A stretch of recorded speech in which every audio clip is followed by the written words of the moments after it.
Sorry, I forgot to mention, after each talk, we'll have a quick Q&A. So if you have questions, I guess you can probably interrupt the speaker, but we also have at the end something to, all talks will be done, right? Not after each one? No, after each one. So that's, yeah, it makes sense because it's quite long. So I'm going to start from a little magic. I will present my presentation from my phone. Because if you're using Android, you can do that. Working. Yes, that's working.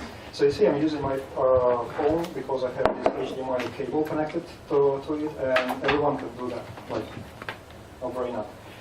So mobile virtual reality today. Welcome everyone. I'm going to talk about developing for Google Cardboard. So it's kind of mixture of my previous talk on various devices and with combination of talk about how to do an application. So devices, as you see, I have a bio here. So Google Cardboard, this is a very basic device. All you need to use it is you stick your phone into this compartment. And from that, you can see your phone as a stereo screen because you have two lenses. Very basic device. Actually, this is not a real deal. This is one I got from eBay.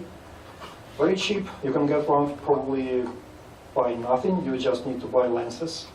This is the most expensive part. You can cut it yourself. I think the schema is available. You can download it. You can go to TOG and cut it with a laser cutter. Ask this guy about TOG if you want to know more about it. Yep, it's a perfect starter because it's very cheap. You can start from it, but it's not very robust. As you probably see, I have here a little piece of cardboard that holds the middle part because it's moving. Yep. Doris dive. Guys from Germany made this device. So it's compatible with Google Cardboard because it has the same lens, focal length and size of the lens. It looks like this. You can stick your phone into this compartment, so basically the same, except that you can adjust lenses. So you can bring it closer to you or far away. If you're short-sighted, far-sighted, you can adjust it. If you have IPD bigger than standard, smaller than standard, you can adjust it. The only thing that you have to adjust it every time is kind of annoying, but the result is quite good. They have their own SDK available for iOS and Android, but because Google cares about Android only, and if you want to develop an application for iOS, you can just get theirs SDK and use it. It's also available for Unity. And this device costs about 60 euro. Okay, I've seen here this one. Someone brought it. Yeah. So this is the best device probably we have at the moment on the market, Samsung Gear VR. So these two devices, basically three of them, they passive. They have no electronics at all. This one is, if I am right, have the some input. Do you want to talk about it? Or? Yeah, I mean. Sorry, I don't want to put you on the spot. Yeah, no. You looked for it because you brought the device. Yeah, I'd given it to a couple of friends of mine over the weekend, and it's not working at the moment, but I can't talk about it. They seem to have blanked the library on me. I'm from UCD, by the way. Luckily enough, UCD's budget means we tend to buy a lot of these devices, and we just got this week. Essentially, the actual device really is just your Galaxy 4 Note, Android-powered device. It plugs in, and essentially all the gear is an interface.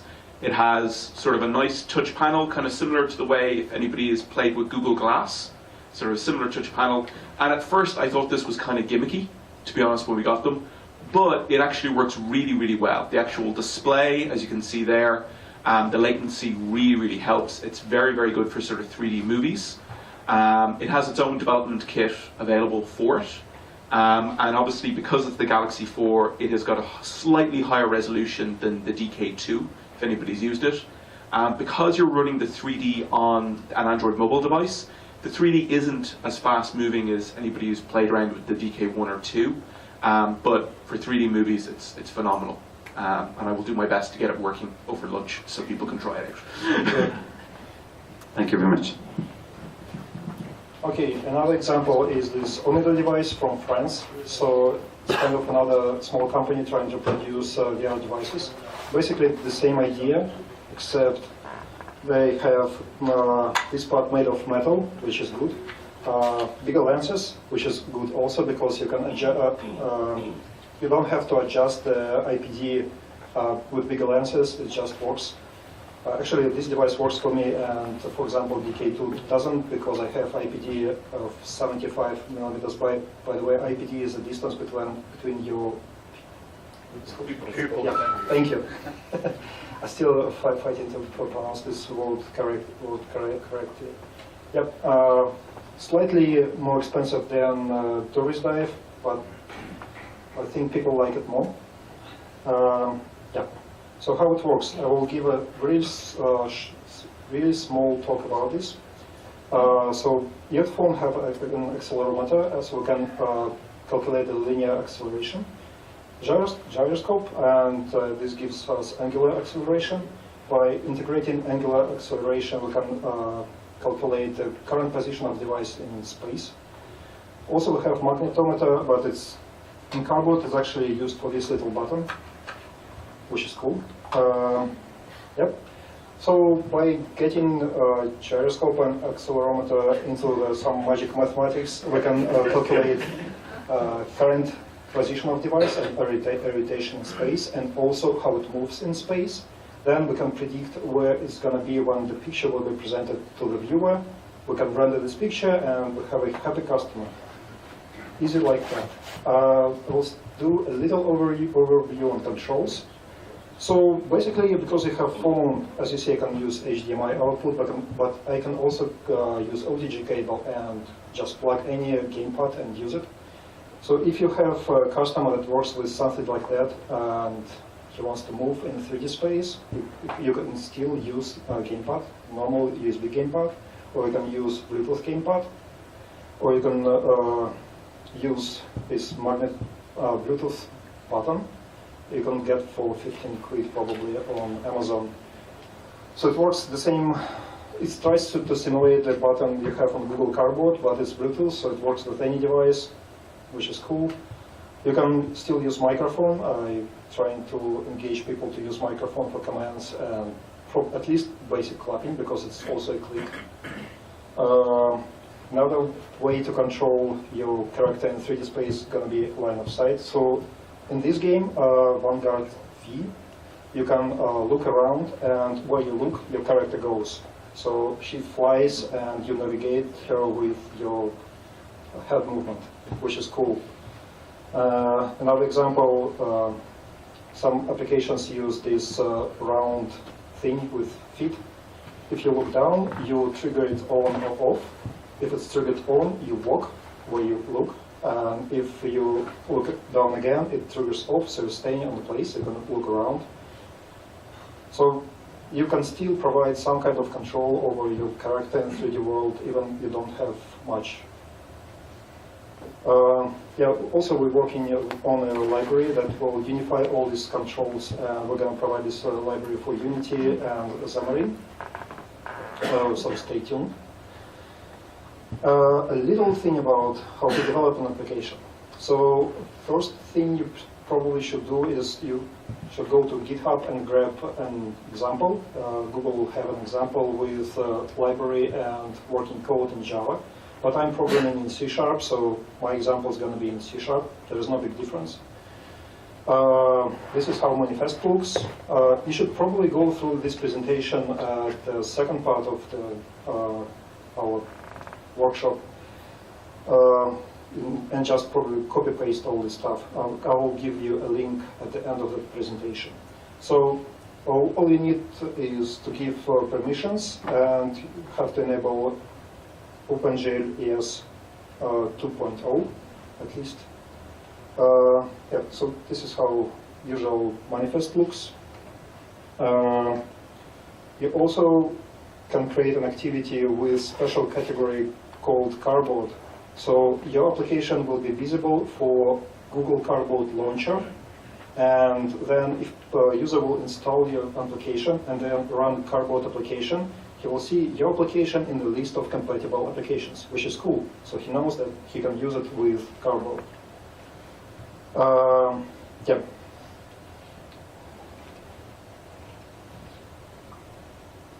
Yeah, in activity, you probably also can notice that you have inherited the Cardboard activity and implement an interface for stereo render. An activity itself, you create in your view, Cardboard view. You set in your content view to the of this activity to this view, and then you set the render to a current activity, so kind of connecting your activity and view. In activity, oh, sorry, wrong way.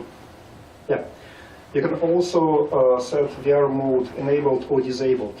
By doing that, you can let people see stereoscopic view or normal view. So even if your customer doesn't have a Cardboard device yet, he can still enjoy this application by using normal mode, not VR mode.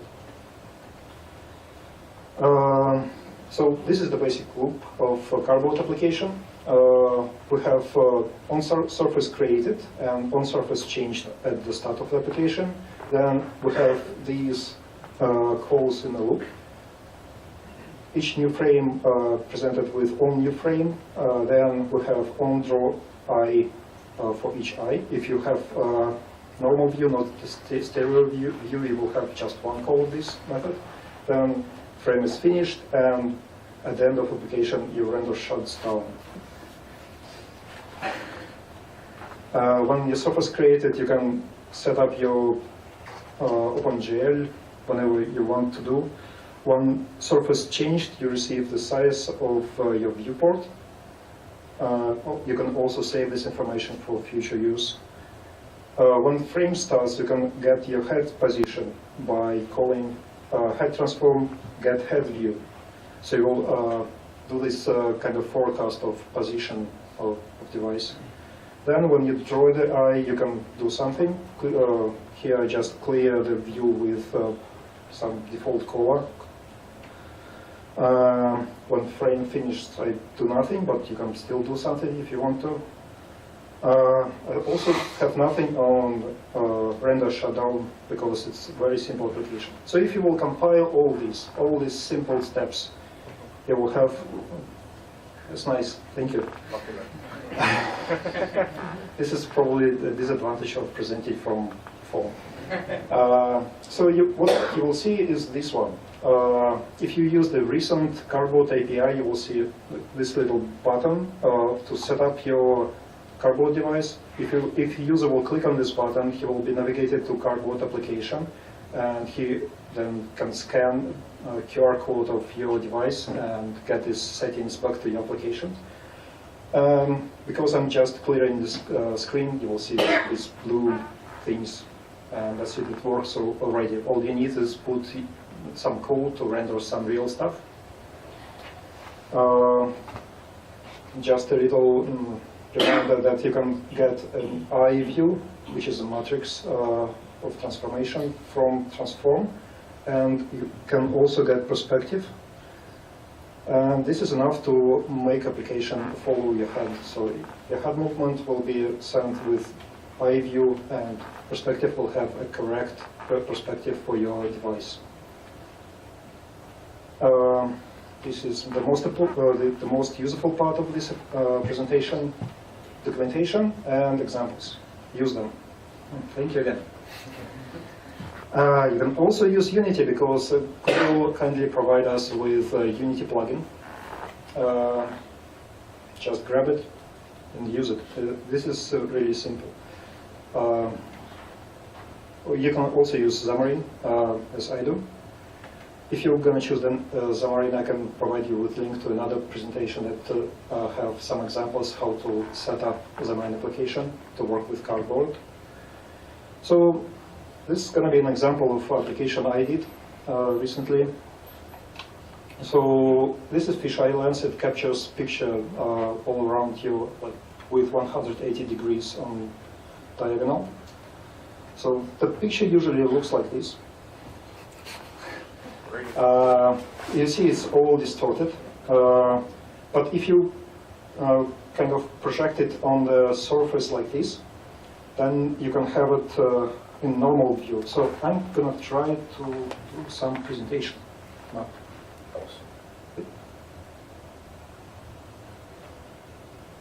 This is my application. So I'm going to use 3D mode. Probably I will not even put the device on my head. So as you see, when we rotate the phone, we can look around, and all angles now straight, no this weird distortion anymore. And you can kind of have a little bit of immersive experience because you stayed now on the roof of Duomo in Milan. So this is how it works. Easy peasy. Back to presentation. This one. Yep. Application available. Oh, available now if you want to try it. So this is it. Let's meet with other people who works on virtual reality. We run this 3D Camp Dublin meetup. Just subscribe and thank you. So a little bit about why I'm wearing this shirt today, because we're trying to create a news stream for everyone who is interested in virtual reality. It's called Virialism. We have a Twitter and we have YouTube channel. So if you have an application you want to tell the world about, I have some devices that could record videos. I can help you to bring it to YouTube. If you have any questions, and if you want to get this talk, you can use the link. Thank you. Okay. Any question? Okay. Thank you very much.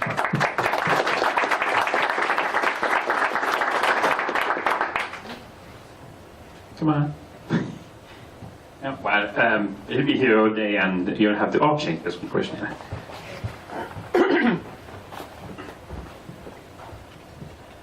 Is the meetup monthly? Not yet. We're trying to find home for our meetup. So if you know any venue that will provide us with place on a monthly basis, it's going to be super uber cool. We're going to use it. And it is like a place that we hang out to meet with people and develop or presenting new things? As I see it, we're going to create two kind of meetings. One meeting is going to be for developers to exchange knowledge, and another one going to be a meeting between developers and others, like consumers or business people with ideas. During this meeting, we're going to have some kind of show and tell. So everyone that works on something or have an idea can present the idea and exchange opinions, and maybe find someone who will help him to build this application. This kind of stuff. Yeah. Anyone else? No? Okay. Well, thank you again. Thank you.